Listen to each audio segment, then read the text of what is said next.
navono whatever chuna chi university chigo spend so much money on gates.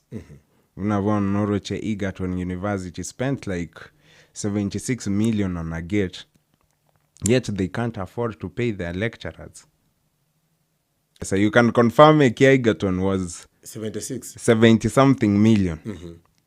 But how that works, no, Bill Gates to explain. But anyway, that proves like Chi University Kenya, they are the real gatekeepers.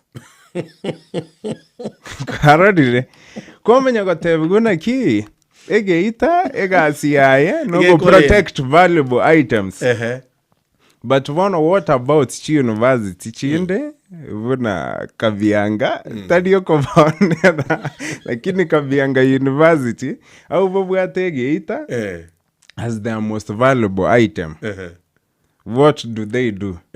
Igeminete bono baka baga achevi itabinde ba protect the main gate.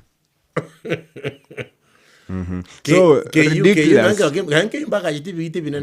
No nyabara bumbaga chitevi ita lakini mbadigo chabate masomo tayari.